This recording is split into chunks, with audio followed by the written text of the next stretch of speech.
Hello, welcome to Rough Cut Film Review. This is a review of the film Cloud Atlas. So this is the latest film by the Wachowskis.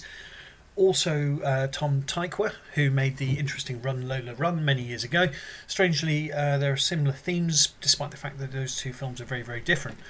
So the Wachowskis. The first Matrix was excellent. Two sequels were loud and god awful. I remember going to see the second one, the first sequel, second film, in the cinema and just being amazed how bad it was. And I nearly walked. It was just awful. Since then, they went on to make V for Vendetta, which I actually thought was pretty darn good at the time, but it got sort of critically and commercially, it wasn't successful. Since then, I think retrospectively, people have looked back a lot kinder on it, but it was a decent film. Since then, they've gone on to make things like Speed Racer, and I haven't had any interest and have not seen them. So here we have Cloud Atlas. Reportedly, it's got a budget of over $100 million. So for an independent film, which this is, that is absolutely huge. They are bringing apparently a famous book to life, which I have not read. And this is a big sci-fi blockbuster at a time when big sci-fi blockbusters are not doing very well. So the Wachowskis, so two of them are directing along with Tykwer, and they direct different segments of the film. So we get a real sense here that this is not a single piece of work. It doesn't have a clear narrative vision, and it's a bit of a mess of stuff sort of chopped up and thrown into a big bowl. In terms of influences, well, I was thinking of Charlie Brooker's passable miniseries Black Mirror for the futuristic stuff. It's quite similar. Here we have Cloud Atlas. We've got Tom Hanks, Halle Berry, Jim Broadbent, Hugh Grant, Susan Sarandon, Hugo Weaving, and others playing multiple characters over multiple time periods and in some cases multiple genders. It all looks like they had a brilliant time making it. However, unfortunately, we know that that's not necessarily a sign of a good quality film. The point of the film is that everything is connected through time and space. All our actions have consequences, both positive and negative, and in a funny sort of way, we're all sort of one. Unfortunately, I mean, the futuristic stuff here looks like an episode of Xena Warrior Princess. Tom Hanks is pretty awful throughout the film and his different characters. He's pretty laughable. And I think there's some real terrible decision making in terms of rubber prosthetics. For me, there's what looks like a sort of a blackface faux pas here. There's a white man made to look like an Asian sort of action superhero. Didn't like that. It's pretty bizarre. And as I said, the televisual star reminds me of Xena or one of the cheaper episodes of the 1990s Star Trek. Except this is all filmed in high definition, so that makes it look even stranger. The film tries to marry, but fails spectacularly, slapstick humour with slavery, suicide and cannibalism. All of those three things it takes incredibly seriously, somehow. We've got Hugo Weaving in drag at one point as an abusive rest home employee. And we've got Jim Broadbent's sort of batty old man characters. Actually, largely, Broadbent is very likeable in this. And for me, him and Ben Whishaw saved this film. It's the chap who played Q in Skyfall. I think they were a breath of fresh air. And when we're plodding through some of the really, really poor scenes of this mix, we just think, well, we might get Jim Broadbent next, so things might look up. I assume in the book it all makes a lot more sense than the film does. In a book, obviously, you've got a lot more time to explain things better, to develop things, and to allow things to actually settle down. Here, there's none of that, so the characters, by and large, look like caricatures, and you simply don't buy them as real people. And for me, that's a major flaw with this, because surely the whole point of these are supposed to be real people, and you do not get any sense of that, particularly with the stupid prosthetics.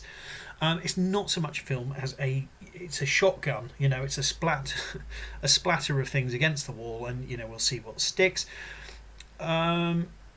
Strangely, I've not had a good word to say about this. I'm aware of that. It's a really long film, and it spends far too long going sideways or going nowhere whatsoever. Narratively, it jumps around for little or no reason from scene to scene, or even more than then, ridiculously enough. And if you're making a film like this, surely at the editing stage, at the very least, you've got to think, well, why do we need this scene? Why do we need that scene? And if you don't need the scenes, if they don't add anything narratively or to the point you're trying to make, get rid of them. But they've not done that. I don't know. There's so much random stuff. You could argue that all adds to the effect and the point. but I don't buy it. I really don't, really don't. I think sometimes less is more. They tell us explicitly at times throughout the film. The characters basically just say, Basil exposition style, "Oh, we're all the same. Oh, everything is connected to everything." And you think, well, we don't need that, surely. I mean, I appreciate you think that we're pretty thick as an audience, but we really don't need to be told. I mean, I keep coming back to who is this film made for, because on paper it really doesn't make any sense. It's one of those, it should fall under the category of unfilmable. And okay, they filmed Lord of the Rings and it was great, but we also had Dune, that was a mess, Discworld or Sandman. These are the things that should never be films. It doesn't work in that medium. And really, alarm bells should have been ringing that they really should have been concerned about making their $100 million back, plus all the other costs they've got, particularly with the current cinema climate in the US and Canada, really not looking good.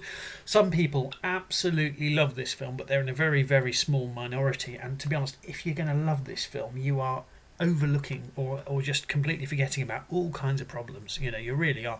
And I could talk about its problems all day, because it's got a myriad of problems. It's got more problems than any of the films I've reviewed I can think of. It's got so many problems. But the acting from Tom Hanks, Halle Berry, and a few others is terrible. And maybe you could say, well, when you've got to play 6 parts in one film, you don't have as much time with the characters and you don't get to development. But they are terrible. And you think, oh, look, there's Tom Hanks. Oh, look, Tom Hanks is... Oh, good Lord, what is Tom Hanks getting up to there? Oh, no. Oh, dear. It's that sort of thing. It's And I didn't hate this film, though, and I've got to emphasise that. I know I've not had a good word to say about it, but, just as you're thinking, God, what's going on here, you think, well, I'll give it another 2 minutes and then I'll be somewhere else, in another time period with another sort of character, kind of, and that might be Jim Broadbent as an old man running around a statue.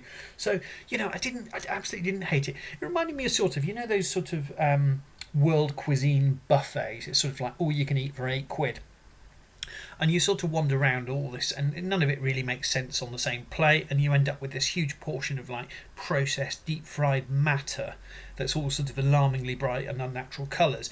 And then you sort of chuck it on your plate, and you think, oh, that doesn't look great. But you sit there and you sort of get it down you, and it, you're eating a bit of curry next to a prawn cracker, and you think, well, actually, it's not so bad. So there we go. I mean, it's not many people are going to see this film, but it really wasn't as dreadful as it should have been. And I didn't hate this film, and I really don't have a good word to say about it, but I did not hate this film. Kind regards, Christopher Thomas. Did that make sense? Kind regards, Christopher Thomas. There we go.